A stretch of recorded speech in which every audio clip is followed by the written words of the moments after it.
सुप्रभात बच्चों, मैं नंदिनी आपकी हिंदी की अध्यापिका CrossFit girls college 9th class की हिंदी लेने जा रही हूँ आपके बच्चों। सबसे पहले तो बच्चों हम ये जान लें कि हिंदी क्या है। तो हिंदी एक भाषा है। भाषा क्या होती है? भाषा जब हम अपने विचारों, अपने भावों और अपनी बातों को जिस माध्यम से व्यक्त करते हैं वो माध्यम जो है भाषा कहलाती है। भाषा के भी कई प्रकार होते हैं, जैसे कि लिखित भाषा, मौखिक भाषा और सांकेतिक भाषा। लिखित भाषा क्या होती है?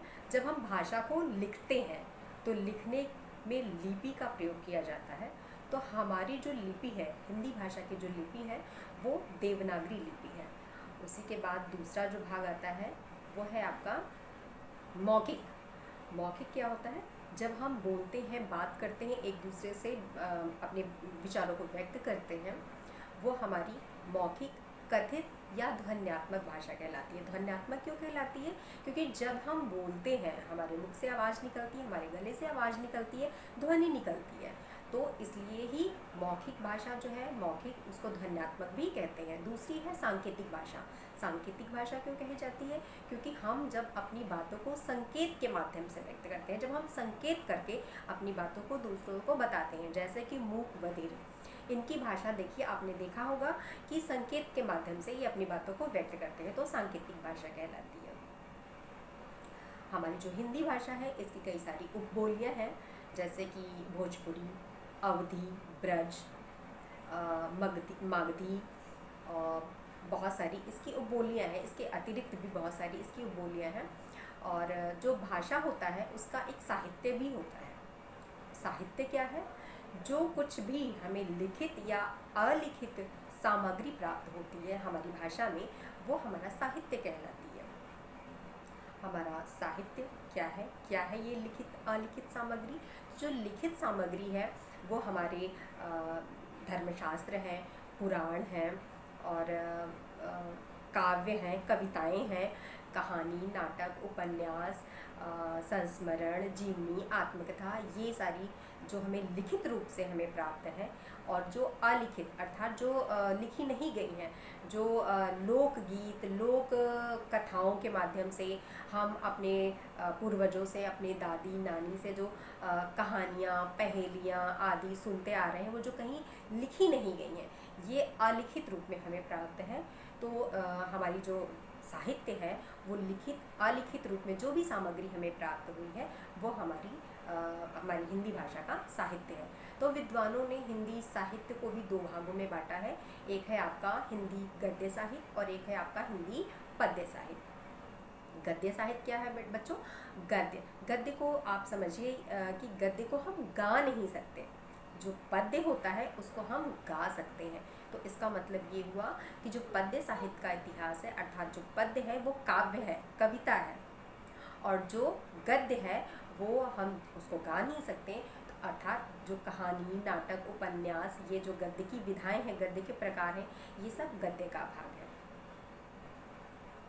और इसके अतिरिक्त जो है आपका जो पाठ्यक्रम है, आपके पाठ्यक्रम में जो आएगा वो मैं आपको उसके बारे में थोड़ा कुछ बता दूं कि आपका जो गद्य और पद्य साहित्य का इतिहास है, इससे आपके प्रश्न पूछे जाएंगे। ये आपका पाठ्यक्रम है। और आपके गद्य खंड में चैप्टर दिए गए हैं, 7 चैप्टर के करीब दिए गए हैं, वो मैं अभी आपको नोट करवा दूँगी। तो उसके बाद आपके काव्य खंड दिए गए हैं। काव्य खंड में भी 11 चैप्टर के करीब है। और उसके बाद आपका अनिवार्य संस्कृत है, जिसमें जो है संस्कृत के कुछ चैप्टर्स हैं। और उसके बाद जो है एकांकी है, इसमें जो है आपके कई सारे एकांकी दिए गए हैं, 5 एकांकी दिए गए हैं जो आपको पढ़ने हैं।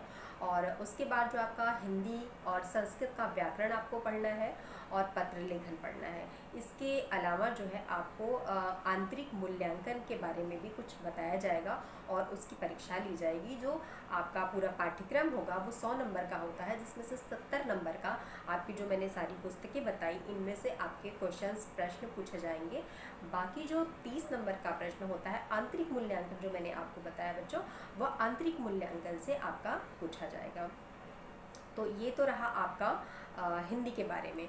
अब हम थोड़ा सा पढ़ लें हिंदी गद्य साहित्य, हिंदी गद्य साहित्य का विकास, हिंदी गद्य साहित्य का इतिहास, इसका इतिहास क्या है, इसका विकास क्या हुआ। तो हिंदी गद्य साहित्य इतना विस्तृत, इतना विशाल है कि इसको भी विद्वानों ने कई सारे भागों में बांटा है, काल समय के अनुसार इसको बांटा है। आपका पहला जो काल आता है वो भारतेंदु युग है। भारतेंदु युग से पूर्व भी आपका हिंदी साहित्य की रचनाएं हुई थी, जिसमें खड़ी बोली हिंदी की रचनाएं हुई थी। अकबर के समय के एक कवि थे गंग, जिनकी एक रचना है चंद छंद बरबन की महिमा।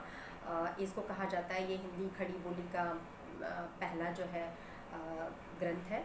और उसके बाद जो है बहुत सारे लिखे गए हैं, जिनमें से आपके 4 जो है बहुत ही प्रसिद्ध लेखक हैं आपके इंशा अल्लाह खां, लल्लू लाल, सदल मिश्र और सदा सुखलाल, ये है। उसके बाद राजा लक्ष्मण हैं, सितारे हिंद हैं। और इसके बाद आपके दयानंद सरस्वती जी हैं, जिन्होंने सत्यार्थ प्रकाश की रचना हिंदी में किया था। और उसके बाद आपका भारतेंदु युग शुरू होता है। तो भारतेंदु युग में भारतेंदु जी ने जो खड़ी बोली है उसको, इनको कहा जाता है ये खड़ी बोली के जनक हैं। इन्होंने खड़ी बोली का बहुत विकास किया था और अपने समय की ये बहुत ही महान लेखक और कवि थे, इसलिए इनके नाम पर ही इस काल, इस समय का नाम रख दिया गया है। और उसके बाद जो है आता है आपका द्विवेदी युग। द्विवेदी युग आचार्य महावीर प्रसाद द्विवेदी के नाम पर रखा गया है। तो आपके ये 2 काल जो है आपको पढ़ने आपके पाठ्यक्रम में है। इसके अलावा भी है शुक्ल युग और शुक्लोत्तर युग, ये आप जो है क्लास 10th में जाके पढ़ेंगे। उसी प्रकार जो है पद्य साहित्य को भी कई भागों में बांटा गया है, कई कालों में बांटा गया है। जैसे आपका है आदिकाल, भक्तिकाल, रीतिकाल, आधुनिक काल, जिसमें से आपको आदिकाल और भक्तिकाल पढ़ना है। बाकी 2 काल जो है आप 10th में जाके पढ़ोगे। तो आदिकाल में क्या है, आदि के नाम से ही जैसे आपको प्रतीत हो रहा है, समझ में आ रहा होगा कि आदि मतलब होता है आरंभ, प्रारंभ, शुरुआत। तो आदिकाल आपकी हिंदी काव्य का, हिंदी पद्य साहित्य का प्रारंभिक काल है, इसलिए इसका नाम है आदिकाल। इसके और भी बहुत सारे नाम हैं, जागरण काल है, वीर गाथा काल है। इस समय की जो विशेषता थी, जो कविता की विशेषता थी, इस समय जैसी कविताएं लिखी जाती थी। प्रश्न आपका आता है कि आदिकाल की प्रवृत्तियां बताइए, आदिकाल की विशेषताएं बताइए। तो आदिकाल की विशेषताएं क्या है, आदिकाल में वीर रस की प्रधानता थी, मतलब कविताओं में वीरता की प्रधानता थी। और इस समय जो है कवि जो है राजा महाराजाओं के दरबार में रहते थे, इसलिए बच्चों कवि जो है उनके बारे में ही लिखेंगे। उनके बारे में जब कवि लिखते थे तो इतना बढ़ा चढ़ा के लिख देते थे कि कहा जाता था कि अतिशयोक्ति का उन्होंने वर्णन किया है। और इस समय जो है श्रृंगार रस की भी कुछ कविताओं की रचना हुई है। बाकी जो है विस्तृत मैं आप लोगों को लिखवा दूँगी। और उसके बाद आपका इस समय के जो कवि थे आपके हैं चंद बरदाई, जो इस समय के प्रमुख कवि हैं। और उसके बाद आपका आता है भक्तिकाल। भक्तिकाल को स्वर्णकाल भी कहा जाता है, स्वर्ण युग भी कहा जाता है। तो भक्तिकाल में जैसा नाम से ही प्रतीत होता है, भक्ति ईश्वर की भक्ति किया गया है। भक्तिकाल में जो कवियों ने अपनी कविताएं रची हैं, लिखी हैं, उसमें भक्ति का वर्णन किया है, ईश्वर की महानता का वर्णन किया गया है। जो इस काल की प्रवृत्ति थी, इस काल की विशेषता थी, वो यही थी कि गुरु की महिमा का वर्णन किया गया, भगवान ईश्वर के सगुण और निर्गुण दोनों रूपों का वर्णन किया गया है, दोनों रूपों की महानता बताई गई है, समन्वय की भावना बताई गई है, बाह्य आडंबरों का खंडन किया गया है, कुरीतियों का खंडन किया गया है, ईश्वर से प्रेम करना सिखाया गया है, सामाजिक कुरीतियों को दूर करने के बारे में बताया गया है। इन कविताओं में इसी प्रकार की भावनाओं को व्यक्त किया गया है। और इस काल के बहुत सारे कवि हैं जिनके नाम आपने सुने होंगे, सूरदास, मीराबाई, तुलसीदास, कबीरदास, ये इस काल के प्रमुख कवि हैं। आपके भक्ति काल को भी 2 भागों में बांटा गया है, एक है सगुण भक्ति, एक है निर्गुण भक्ति। निर्गुण क्या होता है, वो कवि जो ईश्वर ब्रह्मा के निर्गुण रूप का वर्णन करते हैं, वो निर्गुण काव्यधारा में आते हैं। और दूसरा है सगुण। सगुण में ईश्वर के साकार रूप का वर्णन किया गया है। तो निर्गुण शाखा में को भी दो भागों में बांटा गया है। एक है ज्ञान मार्गी शाखा, दूसरा है प्रेम मार्गी शाखा। पहला जो ज्ञान मार्गी शाखा है, इसमें जो है ज्ञान की बातें बताई गई, ईश्वर की प्राप्ति के ही बारे में बताया गया है, लेकिन ज्ञान के द्वारा। और दूसरा प्रेम मार्गी शाखा जो है, इसमें भी ईश्वर को ही प्राप्त करने की बातें बताई गई हैं, लेकिन प्रेम के द्वारा। तो जो ज्ञान मार्गी शाखा के प्रमुख कवि हैं वो है कबीरदास जी, और उनकी रचना है साखी सबद्र मैनी। और जो दूसरी शाखा है प्रेम मार्गी, इसके प्रमुख कवि हैं मलिक मोहम्मद जायसी, जिनकी पद्मावत रचना है। और पद्मावत रचना, इस पर अभी थोड़े समय पहले ही एक मूवी भी आई थी, आप लोगों ने देखा होगा। और उसके बाद है सगुण शाखा। सगुण भक्ति को भी दो भागों में बांटा गया है, राम भक्ति और कृष्ण भक्ति। राम भक्ति आप लोग जानते होंगे कि सबसे बड़े राम भक्त कौन हैं, बिल्कुल सही, तुलसीदास जी। तो राम भक्ति शाखा के जो कवि हैं, वो प्रमुख कवि जो है वो है तुलसीदास जी। और भी बहुत सारे कवि हैं, आगे चल के मैं आपको पढ़ाऊँगी। तुलसीदास जी की रचना है रामचरितमानस। उसके बाद है कृष्ण भक्ति शाखा। कृष्ण भक्ति शाखा के प्रमुख कवि कौन हो सकते हैं बच्चों? जी हाँ, बिल्कुल, सूरदास जी। सूरदास जी कृष्ण के अनन्य भक्त थे। और मीराबाई जी। सूरदास ने कृष्ण की बाल लीलाओं का बहुत ही सुंदर, मार्मिक, सजीव चित्रण किया है। ऐसा लगता है उनकी कविताओं को, उनके पदों को पढ़ के ऐसा लगता है जैसे हमारे सामने जो है कृष्ण की बाल लीलाएं हो रही हैं। तो आपके जो पाठ्यक्रम में है उसमें कबीरदास जी हैं, मीराबाई हैं। ये जब पाठ आप लोग पढ़ोगे तो आनंद प्राप्त करोगे इनके पदों का। तो अभी के लिए तो बच्चों बस इतना ही।